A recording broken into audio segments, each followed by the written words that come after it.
I'm 29 years old and this is what's in my bank account. And no, I'm not broke. I follow a simple paycheck routine that moves my money the moment I get paid. And that exact routine is the reason I'm able to save over 50% of my income and build a nearly $200,000 net worth before 30. In this video, I'm going to show you exactly what happens to my money every time I get paid. No theory, but the actual steps. Stay until the end because I'm not just explaining it, I'm showing you how to set up the same routine for yourself. Step 1. Your checking account is not where wealth lives. The first place my money touches is my checking account. And this is where most people stop. They get paid, leave the money there and feel safe because they can see it. That used to be me too. A checking account feels like control. You can log in, you can see the number, you know your bills will clear. But what most people don't realize is that this sense of safety is psychological and not financial. Most checking accounts pay around 0.01% interest. At the same time, inflation has been hovering between 3 and 4%. That means if you leave $1,000 sitting in your checking account for a year, you quietly lose $30 to $40 of purchasing power. You didn't spend it, you didn't invest it, you didn't do anything wrong, you just let time work against you. This is why doing nothing is not neutral. It's a decision and it is usually the wrong one. That's why I call my checking account home base. Not because money belongs there, but because money passes through it. I keep just enough to cover rent, insurance, utility, and fixed bills. For me, that's a few hundred to a couple $1,000s and nothing more. Everything above that amount has a destination. Quick question, how much do you usually keep in your checking account right now? Let me know in the comments. Step number 2, why most people fail at saving even when they try. Before I had a system, I relied on discipline. I told myself I would save half of everything I have earned. And for a short period of time, I actually did. I tracked expenses, I manually transformed money, and I felt responsible and in control. And then real life showed up. Food delivery on busy days, small purchases that felt deserved, moments where spending felt harmless because there was still money sitting there. 6 months later, the intention was gone and so was the saving. That experience taught me something important. People who build wealth are not better at resisting temptation, they are better at removing temptation altogether. Most financial mistakes are not caused by ignorance, they are caused by proximity. When money is visible, accessible, and idle, it starts to feel available. And available money invites decisions. A system solves this by pre-deciding for you. When people hear the word system, they think complexity, spreadsheet, app, constant tracking. That's not what this is. A system is simple, a fixed order of operation that runs without your permission every month. It removes the moment where you ask yourself, should I move this money or should I keep it for later? Later is where money goes to die. This routine exists to make sure your money already has a job before you can give it a bad one. Step 3, why the first stop is not investing. This is the part most people get wrong. They hear make your money work and immediately think investing, stocks, crypto, real estate, but growth only works if it's uninterrupted. The first automation in my routine sends money from checking to savings, but not the traditional savings account. Traditional banks often pay around 0.4% interest on savings. At the same time, those same banks take your deposit and lend them out or invest them, earning somewhere between 8 to 10%. You take the risk of not having access, they take the reward. A high-yield savings account currently pays around 3 to 4%.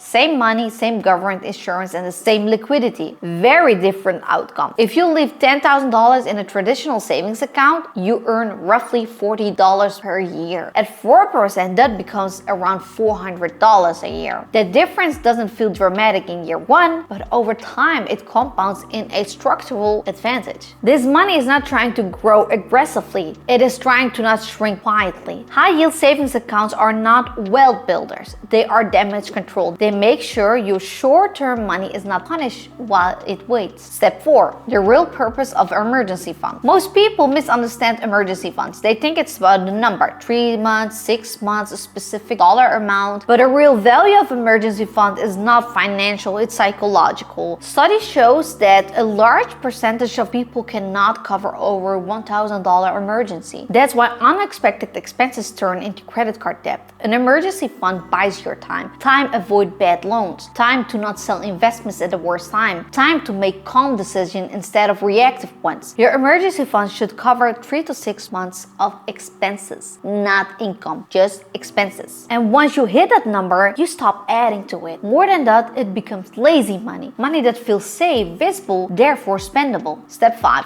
Why time matters more than the amount. Only after protection is in place does money move to investing. This is where patience starts to matter more than intelligence. If you invest $100 per month starting at 18, you will end up with roughly $500,000 by retirement. Start at 25 and that drops to around $320,000. Start at 35 and you're closer to $130,000. The same money, the same market, the same risk, but a different starting point. That difference is not a skill, it's a delay. Every year you wait, you do not just miss returns, you miss the returns on those returns. And that's why this routine is built around the paycheck moment and not around motivation or around New Year's resolutions. The paycheck is the only moment you have full control. Step 6. Long-term investing without panic. After retirement account, remaining money flows into a taxable brokerage account. This is where long-term wealth accelerates. I focus primarily on broad index funds, low-cost, diversified, but built to survive the decades and not months. The stock market has averaged roughly about 8 to 10% over long periods of time. Despite crashes in 2008 and 2020 and everything in between, it always has recovered. It feels dangerous when your money is idle. It feels manageable when money is assigned. People panic when they don't know what their money is supposed to do. They say calm when every dollar already has a role. Crashes are not risks, they are prepared investors. They are tests of discipline. Step 7. Why automation is a real advantage. The real power of this routine is not account, it's the automation. Money leaves my checking account automatically like rent, non-negotiable. That forces me to live on what remains. And it guarantees progress every single month. Without structure, even a high income leaks away. With structure, even average income compounds. Once the structure exists, scaling becomes easy. The final walkthrough, putting it all together. Every paycheck follows the same path. Checking account is the entry point, not a destination. Saving protect against interruption. Emergency funds buy time. And investments compound quietly. The routine runs in the background, and once it's set up, the only thing left to do is keep getting paid. If you like this video, please like and subscribe. And if you want to know more about how I save, diversify, or build my net worth, watch this video.